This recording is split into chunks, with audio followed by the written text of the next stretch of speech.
Donc, on est un peu en retard par rapport au programme. Donc, on donne la parole pour une seule question pour la discussion, avant de passer la parole à ma collègue, professeure Idrissi, pour modérer l'autre session. Est-ce qu'il y a une question par rapport à ce qui a été présenté dans la salle?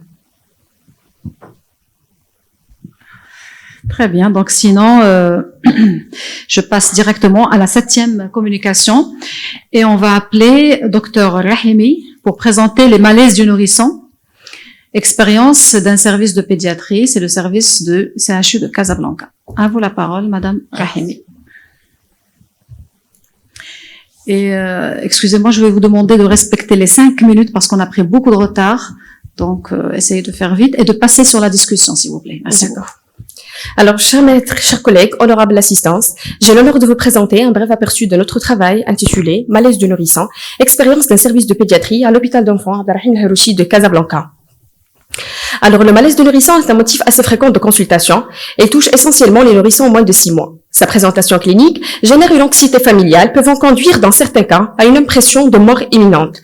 C'est une vraie urgence pédiatrique caractérisée par une triade décrite par les parents, fait d'une dyspnée voire apnée, un changement de coloration et un changement de tonus.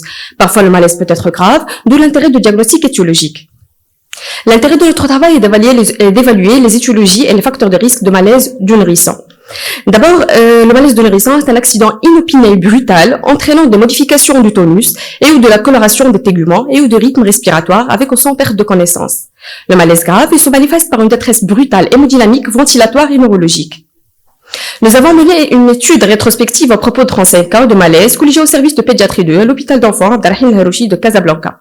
Sont inclus dans notre étude tous les patients âgés de moins de 2 ans, dont l'évolution était jugée favorable sous traitement.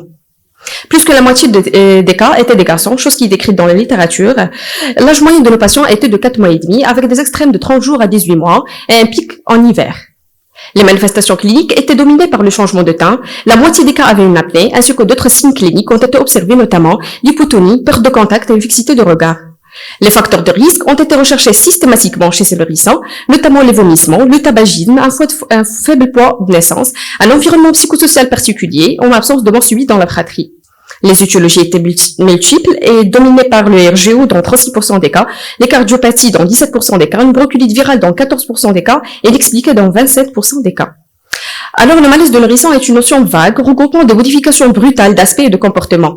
Il pose un problème diagnostique vu que l'anamnèse est difficile auprès des parents perturbés par l'accident. Au moment de l'examen clinique, le malaise est souvent résolu, donc l'hospitalisation s'impose pour une surveillance d'abord des nourrissons au repos, en veille, en sommeil, lors des repas et des pleurs, faire des examens complémentaires nécessaires pour poser un diagnostic étiologique et surtout rassurer les parents vu la gravité apparente de cet événement.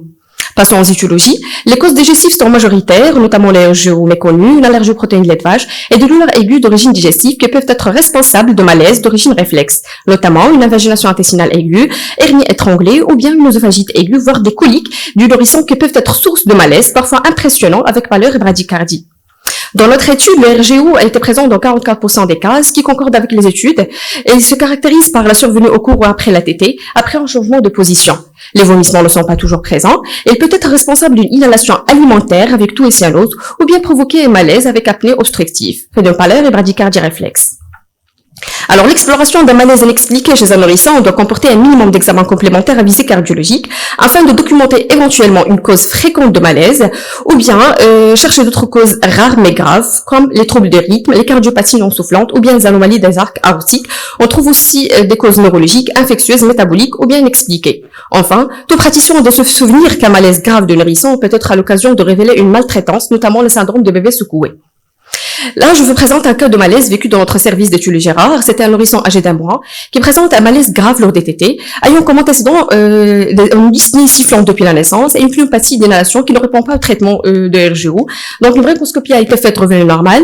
Donc, puis une opacification œsophagienne a été faite, objectivée une image d'empreinte de l'arc aortique. Puis, on a complété par un long scan qui a révélé une anomalie de l'arc aortique, type de crosse de l'aorte à droite, avec empreinte sur l'œsophage. Là, je vous présente un arbre décisionnel devant malaise du nourrisson. Selon la gravité apparente ou réelle du malaise, 3 cas de figure peuvent se présenter et méritent d'être traités. Si le malaise est grave, la prise en charge, bien sûr, doit se faire en milieu de réanimation.